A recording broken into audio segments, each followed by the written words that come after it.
الله الرحمن الرحيم إنا أنزلنا إليك الكتاب بالحق لتحكم بين الناس بما أراك الله ولا تكن للخائنين خصيما واستغفر الله إن الله كان غفورا رحيما. صدق الله مولانا العظيم وصدق رسوله النبي الكريم.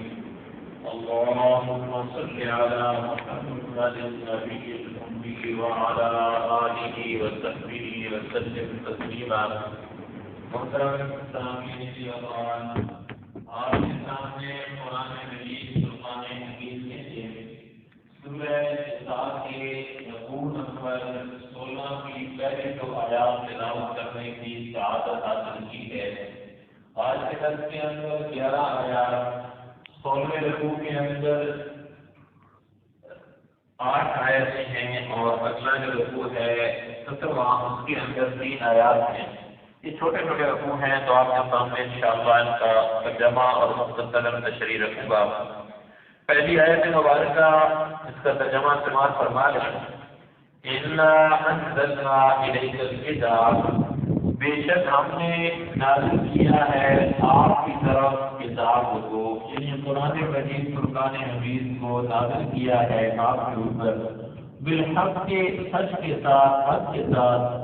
لِتَحْكُمَ تاکہ آپ فیصلہ کریں بین الناس لوگوں کے درمیان بما اراک اللہ، جو آپ دیکھیں اس کے اندر، یہ جو اس سے معلوم ہو اس کے مطابق آپ فیصلہ کریں. وَلَا تَكُنْ، اور نہ آپ لِلْخَائِنِينَ، خیانت کرنے والوں کے ساتھ تقریبا انتظار ہو گیا جھگڑا نہ کریں. وَاسْتَغْفِرِ اللَّهَ، اور اللہ سے مغفرت طلب کریں، بے شک اللہ جل شانہ معاف کرنے والا اور رحم کرنے والا ہے. محترم سامعین، اس آیت مبارکہ کے اندر پہلے تو قرآن مجید فرقان حمید کی متعلق یہ اللہ کی طرف سے نازل کردہ کتاب ہے اور یہ سچی کتاب ہے. اللہ اس کے متعلق بتا رہے ہیں اور پھر یہ بتا رہے ہیں اس کا نازل کرنا کا مقصد یہ ہے کہ تاکہ آپ لوگوں کے درمیان اس کے مطابق فیصلہ کریں. اور پھر امت کی یہی طرف ہے، امت کے اندر بھی جہاں کی نظام، جہاں کی جگہ پیدا ہو جائے، اختلاف پیدا ہو جائے، قرآن مجید فرقان حمید جو آپ علیہ السلام کی سنت کی طرف رجوع کریں اور اس سے فیصلہ کریں. اس آیات کا شان نزول، ان آیات کا شان نزول یہ ہے کہ ایک شخص سے چوری ہو گئی، اس نے چوری کی. اب اس نے جو چوری کی دیگر سامان اٹھایا، آٹا بھی اس نے اٹھایا اور آٹا جب اس نے اٹھایا تو آٹے کا نہیں اس کے اندر کوئی سوراخ تھا جو کہ تو وہ لے گیا، جہاں جاتا گیا نشانی چھوڑتا گیا. جب وہ اپنے گھر کے اندر لے گیا تو اس کو معلوم ہوا کہ یہ تو جب تلاش کریں گے تو پتہ چلے گا کہ یہ تو غلام بندہ لے کر آیا ہے. تو اس نے ایسا کیا تو جا کے کسی اور گھر کے پاس رکھ دیا، کسی اور کے گھر کے اندر رکھایا. ایک روایت کا دعویٰ ہے اس نے کیا اور ایک بندے کو جا کے ایک یہودی تھا اس کے پاس کیا جا کے اس کے پاس امانت لگوا دیا کہ میری امانت ہے آپ کے پاس پڑی رہی ہے، اسلامیہ کے خلاف نہ کی نے آپ کے پاس امانت ہے. اور کتنے جب چوری کا یہ ہو گیا کہ چوری ہوئی ہے فلاں شخص کی، کتنے چوری کی ہے، ڈھونڈتے ڈھانڈتے پہنچے شخص کے گھر کے. اس نے کہا کہ دیکھو تو میرے پاس تو کچھ بھی نہیں ہے، یہ تو میرے پر آپ الزام لگا رہے ہیں. انہوں نے جب دیکھا ہاں یہ جو آٹا ہے یہ ادھر تک آیا ہے، ادھر بھی چلا گیا ہے. انہوں نے کہا کہ واقعہ تو اس سے جو قبیلے والے تھے اس کے ساتھ گھر والے تھے تو اس کے ساتھ مل کے وہ منافق تھا وہ. تو انہوں نے کہا کہ نہیں ہمارے قبیلے والے کے اوپر یہ ایک الزام لگایا گیا ہے، یہ ظلم ہے، یہ زیادتی ہے، ادھر ادھر رونا دھونا. اور بات آپ دیکھتے ہیں کہ کئی موقعوں پہ ایسا ہوتا ہے کہ کچھ لوگ ہوتے ہیں زبان کے تیز ہوتے ہیں، اپنی بات اچھی طریقے سے سمجھا سکتے ہیں. کچھ لوگ ایسے ہوتے ہیں وہاں سے بھی ہوتے ہیں لیکن انہیں بات سمجھانا نہیں آتی، آگے لوگوں کو بتانا نہیں آتی کہ میرے ساتھ ہوا کیا ہے. اور یہ لوگ بڑے تیز سے انہوں نے بات ہم نے بتائی. ایک روایت میں لاتا ہے کہ پہلے جب ان کو بعد میں لبید بن عاصم ایک سادہ صحابی تھے، ان کو بڑے الزام لگا دیا کہ انہوں نے چوری کیا ہے اور لوگ ان کی طرف دوڑے اور ان کی طرف جہاں جنہوں نے کیا ان کے پاس جا کے سلمان نکال نے کہا کہ میں تو اللہ کی قسم کھاتا ہوں کہ میں نے ایسے کوئی چلو جب تک اس بات کا فیصلہ نہیں ہو جاتا اس تک تلوار میں آپ کے اندر میں نے نہیں ہوگا. آپ نے میرے اوپر یہ الزام لگایا، کون الزام لگایا؟ میں تو ایسا کام نہ کیا میں سوچ سکتا ہوں. انہوں نے جب یہ کیا تو پھر تمہارا نے کہا کہ یہاں تو بات نہیں کر سکتی ہے، ظاہر ہے کہ یہ صحابی ہیں اور سارے ان کی ایمانداری سے واقف ہیں. انہوں نے کہا کہ چلو یہودی کے گھر کے اندر کر دیں گے تاکہ یہودی اسلام دشمنی بھی ہے، اور آج کل جیسے ہوتا ہے کہ کئی موقعوں پہ دشمن کے سازش سے کمی ہوتی ہے تو ایسا کام کر گزرتا ہے. تو وہ بھی سبوں کے اندر چھپا ہوا دشمن تھا، منافق تھا، ایسا کیا کہ یہودی کے گھر اوپر جو الزام لگوا دیا. اور جب دیکھا مسلمانوں نے باقیوں نے بھی ہاں ٹھیک ہے مسلمانوں کو بات نہیں کیا. نبی پاک صلی اللہ علیہ وسلم کو پچھلی بڑی قوم گواہی دے رہی تھی کہ ہاں جس شخص نے یہ گناہ کیا جرم کیا ہے تو نبی پاک صلی اللہ علیہ وسلم بھی یہی سمجھے کہ یہ بندہ مجرم ہے، وہ یہودی مجرم ہے. اور قریب پہنچ آپ اس طرح سے سلام یہ فیصلہ کر دیتے کہ ہاں جی جس کا ہاتھ کاٹا ہے جو بھی کس نے کی ہے. تو جب یہ بات ہے تو فکر آیات کا شان نزول ہوا، اللہ نے یہ آیات نازل فرمائی اور اللہ نے اپنے محبوب کو یہ بات بتا دی کہ آپ ایسا فیصلہ نہ کریں. تو فرمایا بتا سکون آپ نہ ہو للقائلین، جو خیانت کرنے والے ہیں. یعنی یہ جو عبیرک جو ہے اس کا نام ہے قبیلے کا، اس میں سے ایک شخص تھا بشیر نام کا تھا، تو اس نے یہ کام کیا تھا. تو آپ اس پر کام کرنا فرمانا کہ آپ ان کے ساتھ نہ ہو، ان کے ساتھ جھگڑا کرنے والوں کے ساتھ نہ ہو جائے گا، آپ ان کے ساتھ فریق بن جائے. اور آپ نہیں کہ حق پر ہیں، اللہ نے منع فرما دیا. اس کے ساتھ کیجیے، اللہ سے معافی طلب کیجیے، لیکن توبہ کر لیں اللہ سے اور استغفار کیجیے. اور یہ جو بات پیدا ہوئی تھی اس کے مطابق فرمایا استغفار کریں. ان اللہ کان غفور الرحیم، اللہ جل شانہ کی ذات معاف کرنے والی اور رحم کرنے والی ہے. تو فرمایا بلا تجادل، اور نہ جدال کیجیے، جھگڑا کیجیے ان لوگوں کے ساتھ یقانون انفسہم، جنہوں نے خیانت کی ہے، جو خیانت کرتے ہیں انفسہم اپنی جانوں کے ساتھ. یہ ظلم بتایا تو اس میں غریب آدمی کے ساتھ ایک دوسرے تین مخالف آدمی کا کر رہے تھے تاکہ آپس کے اندر لڑائی شروع ہو جائے. فرمایا جا رہا ہے کہ یہ انہوں نے جو خیانت کی ہے حقیقت کے اندر انہیں اپنے ساتھ خیانت کی ہے. ان اللہ لا یحب، بے شک اللہ جل شانہ نہیں پسند فرماتے ہیں من کان خوان عظیما، کہ جو دغا بار ہو، جو زیادہ خیانت کرنے والا، بہت زیادہ خیانت کرنے والوں کو عظیما گناہگار ہونا پسند نہیں کرتے ہیں. تو یہ جو لوگ ہیں یہ جو دعویٰ کر رہے ہیں، اللہ اپنے محبوب کو بتا رہے ہیں کہ آپ کے مسلمان کو کہ یہ جو لوگ ہیں یہ سارا بات ہے اور اللہ ایسے لوگوں کو پسند نہیں کرتا، یہ دھوکہ دے رہے ہیں، یہ خیانت کر رہے ہیں. اب اس کے متعلق یہ جو بات بتائی جا رہی ہے علماء نے لکھا ہے کہ اللہ جل شانہ کیونکہ انبیاء کرام فتاؤں سے معصوم ہوتے ہیں. اس کائنات کے اندر انبیاء کرام کی ہستیاں ہیں جو فتاؤں سے معصوم ہیں. البتہ صحابہ کے متعلق یہ آتا ہے کہ ان سے غلطیاں سرزد ہوئی، لیکن اللہ نے ان کی غلطیاں معاف فرما دی، بہت سی فرمانے دے دیے، لیکن غلطیاں ان سے سرزد ہوئی. لیکن انبیاء کرام سے اللہ ان کی خود رہنمائی کرتے ہیں کہ اللہ نے اپنے محبوب کی رہنمائی فرمائی کہ کہیں آپ فیصلہ نہ کر دو، اللہ نے یہ آیات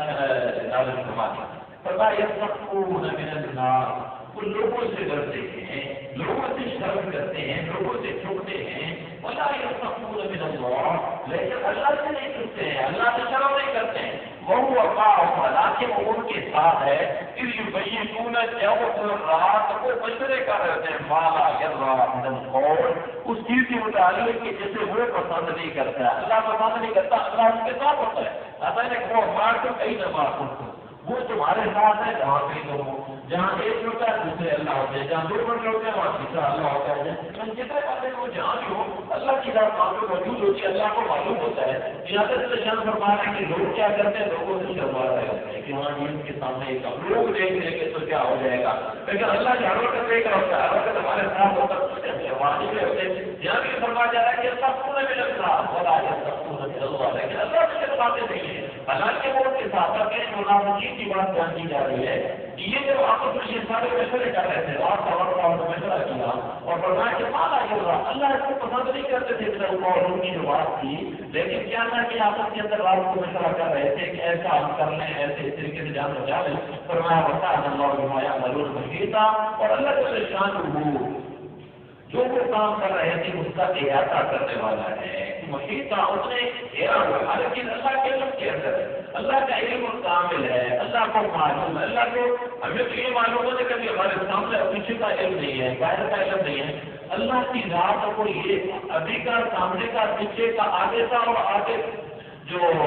آج سے کئی گنا آگے، کئی سال آگے کیا ہونے والا ہے سارا اللہ کو علم ہے، اللہ اتنا ہی کامل ہے اور اللہ کا کامل ہے، اللہ کو پتہ اللہ نے جو چیز بنائی کہ اس کے ساتھ کیا ہوگا، کل یہ کیا کرے گی۔ آج ہمارا ایک پوچھے گا کمپیوٹر کا تو وہ یہ کہہ دیتا ہے کہ ہاں جی اس سے چلے گا، گارنٹی دیتے ہیں، فریج والے دیتے ہیں، مختلف مشینیں بناتے ہیں، یہ 2 سال چلے گی، 4 سال چلے گی اور بعض وقت کم زیادہ چل جاتی ہے۔ لیکن اللہ کی ذات کیا ان کو معلوم ہے کہ یہ ایک چھوٹا سا بنانے والا ہے، اللہ جو حقیقی جو ہے پیدا کرنے والا ہے اس کو تو معلوم ہے کہ کیا کرے گا، کس دن کے اندر جائے گا، کیا کچھ ہوگا، تو اللہ کا کامل علم ہے۔ فرمایا تمہارا کیا یہ جادر تم حیات دنیا کہ کس طریقے سے آپ سے جھگڑتے ہیں پھر حیات دنیا کی زندگی کے بارے میں، دنیا کی زندگی، دنیا کے اندر آپ سے جھگڑنا ہے چیزوں کے مطابق سمے مرزا پر جو شخص جھگڑا کرتا ہے اللہ سے جن کے بارے میں یوم القیامت قیامت والے دن اللہ ان سے پوچھے گا، انو ان سے یوم القیامت قیامت والے دن جو بندے جھگڑا کر رہے ہیں آپ سے اللہ تعالیٰ شام القیامت والے دن ان سے پوچھے گا ہم میں یکون علی وسیلہ، کیا کوئی ہو سکتا ہے علی جن پر وسیلہ ہو سکتا ہے، کوئی اور کام کرنے والا ہو سکتا ہے، اللہ کے علاوہ اللہ کی ذات کام کرنے والی ہے، اور قیامت والے دن کون اس کو بچایا جائے، کس سے جھگڑا کریں گے، اللہ کی ذات کے ساتھ جھگڑا کریں گے، اس کے متعلق فرمایا جا رہا ہے۔ پھر فرمایا کہ یہ عمل سوا، اور جو بندہ بھی کام کرے گا سوا پورا کام کرے گا اور یہ ظلم کرے گا نفس کو اپنے نفس کے اوپر، ثم یستغفر اللہ، پھر اس نے اگر اللہ سے معافی طلب کر لی، اگر اس نے استغفار کر لی، یہ جو ثواب ہو پائے گا اللہ کو غفور الرحیم، معاف کرنے والا، رحم کرنے والا۔ اب ان کی بات نہیں آگے اللہ سے پریشان ہو کے اپنا ایک طریقہ بیان کروا رہے ہیں کہ اللہ کہہ رہے ہیں کہ کیوں پتا بھی وہ من، یہاں عام بات ہے، ایسی نہیں ہے کہ کوئی فلاں کرے گا تو اس کی خود سے نہیں، اللہ فلاں کو نہیں، اللہ بڑا من جو بھی کرے گا، چھوٹا بڑا زیادہ گناہ کا چھوٹا گناہ کا جو بھی گناہ کرے گا، کوئی بھی برا کام اس سے ہو گیا اور یا اس نے اپنی جان کے اوپر ظلم کر لیا، اللہ کی نافرمانی کر لی، فرمایا پھر اسے احساس ہو گیا، پھر اس نے اللہ سے معافی کی طرف کرنا شروع کر دی، یعنی توبہ کرنا۔ اب توبہ کی 3 شرائط ہے، توبہ کی 3 شرائط ہے۔ پہلی شرط یہ ہے کہ اس جو کام کر رہا ہے اس کے اوپر وہ نازل ہو جائے، شرمندہ ہو جائے، اور دوسری شرط یہ ہے کہ اس کو فوراً چھوڑ دے، اور تیسری شرط یہ ہے کہ ایسا نہ کرنے کا عزم کر لے، کہتا ہے یہ کام میں نہیں کروں گا، تو آتا ہے کہ اس کو ایسے شان و معاف کر دیں گے، اور اس کو ایسے معاف کریں گے کہ دنیا کے اندر یہ ہوتا ہے کہ اگر وہ بندہ گناہ کرتا ہے اس کی طرف کانٹا مار دیا جاتا ہے، ہو سکتا ہے ہماری ان کتاب ہے اس کے اندر بھی کوئی جو لکھا جاتا ہے، سزا لکھی جاتی ہے، معاف ہو جاتی ہے، لیکن ایک دفعہ لگا رہتا ہے، لوگوں کو پتہ ہوتا ہے کہ ہاں یہ وہ بندہ اس نے یہ کام کیا تھا، لیکن اللہ نے حدیث کے اندر جو آتا ہے فرماتے کرتا ہے وہ بھی نظر سے کمل لازم کرتا، جس نے توبہ کرتی وہ ایسے کوئی ایسے گناہ کیا ہی نہیں، اللہ اس کے گناہ کو بالکل مٹا دیتے ہیں، اس کو بالکل معاف کر دیتے ہیں، اس کے کھاتے میں کوئی گناہ رہتا ہی نہیں ہے، اچھا کتنا بڑا نہیں اللہ تعالیٰ، لیکن یہ اس گناہ کے متعلق ہے کہ جس کے ساتھ کسی اور کا حق متعلق نہیں ہے۔ اگر کسی کے حقوق بات میں سے کسی کا حق اپنے نظر کر لیا ہے، کسی کی عبادت کر لی ہے، اور جس کے ساتھ کسی دوسرے کا حق متعلق ہے حقوق بات ہونے سے، تو جب تک وہ معاف نہیں کرے گا وہ حق معاف نہیں ہوگا۔ تو لہٰذا اس کے اندر چوتھی شرط یہ ہے کہ اگر کوئی ایسا گناہ بندہ کر گیا کہ جس گناہ کی وجہ سے کسی اور کی حق جو ہے وہ مترد ہو گیا، کسی کا حق رسک ہو گیا، تو وہ اس کو ادا کرنا پڑے گا، وہ اس کو جب ادا کر دے گا اللہ کے لیے مجھے ایسی بات کر دے گا تو اللہ شان فرما رہے ہیں کہ جس شخص سے بھی گناہ ہو گیا اور اس نے کوئی برا کام کر لیا تو میں یہ سب پھر اس نے اللہ سے معافی مانگ لی، یہ اللہ کو پائے گا غفور الرحیم، معاف کرنے والا اور رحم کرنے والا۔ اللہ کی ذات کتنی بڑی ہے، غفور رحیم ہے، کرم کرنے والی ہے، رحم کرنے والی ہے۔ پھر آگے فرمایا جا رہا ہے اور جس شخص نے کسب کیا گناہ کا، جس شخص نے کوئی کام کر لیا گناہ کا، فإنما يكسبه ولا تقصير، پر بے شک اس کا کسب اس کے علاقہ کی اپنے اوپر ہے، تب بلا کر کسی دوسرے کا بوجھ نہیں اٹھائے گا۔ جیسے قرآن کے ذکر و مقام کہتا ہے کہ دل کا حکومت ان کے لیے وہ لوگوں نے کام کیا، اور کوئی بندہ جو بھی کام کرے گا، باپ کرے گا، بیٹا کرے گا، اس کے اپنے لیے ہاں اگر ایسا کام ہے کہ اس کے لیے دلیل بنتا ہے یا اس کی وجہ سے لوگ کر رہے ہیں تو اس کو ملے گا، لیکن اگر وہ ایسا کام ہے کہ اس نے خود کیا خدا کیا اس نے خود کیا ہے، اس کا اللہ کا معاملہ ہے۔ فرمایا بتائیے کہ جس شخص نے کوئی بھی گناہ کر لیا فإنما يكسبه ولا نصيب، اس کا گناہ اسی کے اپنے کھاتے کے اوپر ہے، اس کی سزا اسی کو ملے گی. وكان الله عليما حكيما، اور اللہ جاننے والا اور حکمت اللہ کو معلوم ہے کہ بندے نے کیا کیا، کیوں کیا، کس وجہ سے کیا، کتنا گناہ کیا ہے. جتنا مرضی چکتا ہے، جو مرضی کرتا ہے، جو مرضی بہانے بناتا ہے، نہیں میں تو لوگوں کی اصلاح چاہ رہا تھا، میں نے کس لیے کیا، میں نے بھی یہ کام چوری نہیں کی تو فلانے کی ہے، اس کے متعلق فرمایا جا رہا ہے کتنا تو جانتا ہے اور اللہ کو پتا ہے کہ کس طرح حکمت کیا ہے. میں یہ سے خطی ہے اور اس سے کوئی خطا سرد ہو گئی اور اتنا یہ گناہ ہو گیا سن یہ بھی بڑھیا، پھر اس نے اس کو ڈال دیا کسی پاس پاس کے اوپر، بے گناہ کے اوپر ڈال دیا، لڑکی خود ہو گئی، گناہ خود ہو گیا، اپنے آپ کو بچانے کے لیے مجھے سزا نہ ملے، کسی اور کو پھنسا دیا، کسی سادے شخص کو، کسی غریب شخص کو، کسی چھوٹے شخص کو پھنسا دیا. بعضوں کا ایسا ہوتا ہے کہ جو طاقتور ہوتا ہے، جو اقتدار والا ہوتا ہے، وہ بھی والا ہوتا ہے، وہ کہتا ہے یہ محنت کی ہوتی ہے، نیچے جو پولیس کہیں کہ وہ بیچارے ان کے زمانے کو ووٹ پڑے تو ہمارے گھر پڑ جائے گا. وہاں بھی اور جہاں بھی جتنا یعنی کہ تنگین ہوگا سے زیادہ سخت ہوگی. تو لہٰذا اگر کسی شخص نے بھی کوئی گناہ کیا، کوئی خطا کی، اور پھر کسی غریب آدمی ایسے آدمی کے اوپر کہ جو بے گناہ ہے اس کی اوپر اسے ڈال دیا تو میں بھی بری ہے پتا نہیں سماتا مختار اسم مبینہ، اور صحیح اتنے اٹھایا ہے کفانا ایک قرآن اسم مبینہ، اور کھلا گناہ والے گناہ اس نے اپنے قدم کے اوپر لے لیا، اس نے اپنے کندھے یعنی پوچھل کر دی اس گناہ کی وجہ سے جو اس نے کیا کہ دوسروں کے اوپر ڈال دی. ایسا نہیں وہ انہیں چکا ہو جائے گا، دنیا کے اندر اس نے جان پکڑا دی، اب اسے تھوڑا بڑا ملے گا. ایک تو وہ گناہ کرنے کا جرم ہے، دوسرا جو ایک غریب آدمی کو پھنسا دیا اس کو جتنی تکلیف ہوگی اس ساری تکلیف کا ذمہ دار یہ ہے کہ قیامت والے دن جس کی نیکیاں اسے دے دی جائے گی، اس کی سزا بھی ڈبل دی جائے گی. لہٰذا آپ اس سے بچنا چاہیے کہ جب ہماری زبان کی وجہ سے فیصلے ہو رہے تھے تو وہاں بچنا چاہیے. اور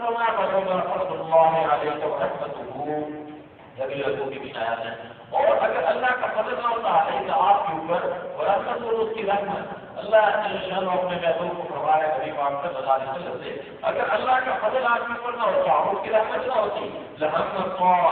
البتہ خسرا دیتا ایک جماعت ہے، ایک جماعت جو آپ کے پیچھے پڑی ہوئی تھی، ایشو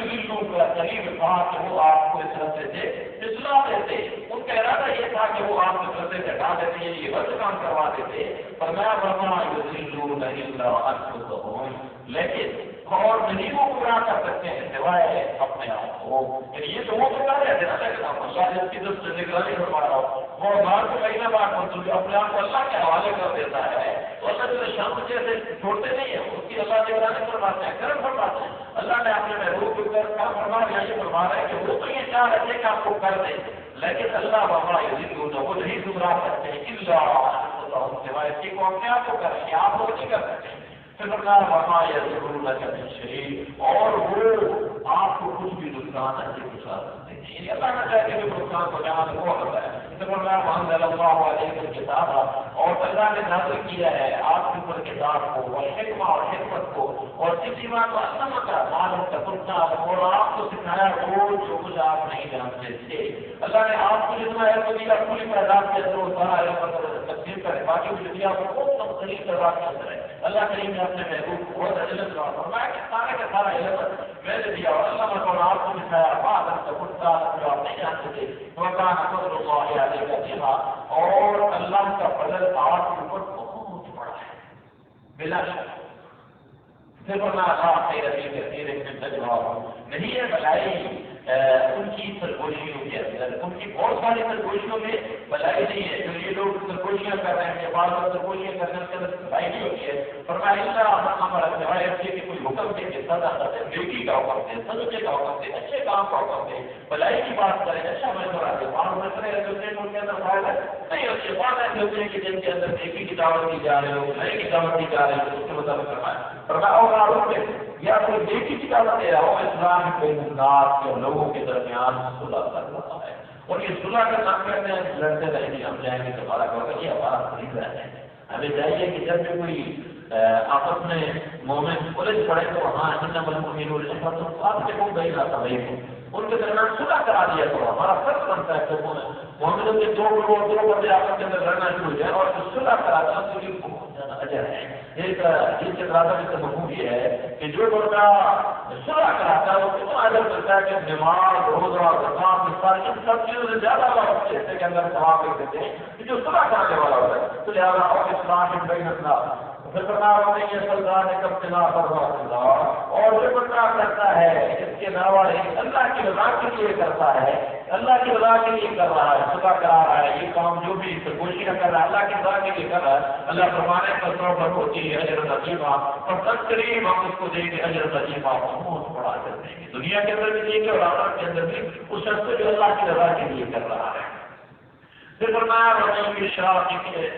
ومن يشاقق الرسول من بعد ما تبين له الهدى، اور جس شخص نے اللہ کے رسول کی مخالفت کی اس کے بعد جب اس کے لیے ہدایت واضح ہو چکی، اس کے بعد جو اللہ کے رسول کی مخالفت کرتا ہے وہ یتبع غیر سبیل المؤمنین، اور اس نے پیروی کی اس طرف سے کی جو ایمان والوں سے ہٹ کر رکھتا ہے، یعنی کافروں کی پیروی کی، ایمان والوں کی پیروی کی اس نے چھوڑ دیا۔ دو باتیں فرمایا اگر جس کے اندر دو باتیں پائی جا رہی ہیں نولی ما اللہ، ہم اس کو پھیر دیں گے جس کی طرف وہ پھر رہا ہے، جس کی طرف وہ پھر رہا ہے ہم اس کو طرف پھیر دیں گے، یعنی وہ اسلام کا ایمان والوں کو چھوڑ کے غیر ایمان والوں کی طرف جا رہا کہہ رہے ہیں تو اسی طرف پھیر دیں گے۔ تو پھر فرمایا کہ مدد کی جہنم، ہم اس کو جہنم کے اندر ڈالیں گے، مطلب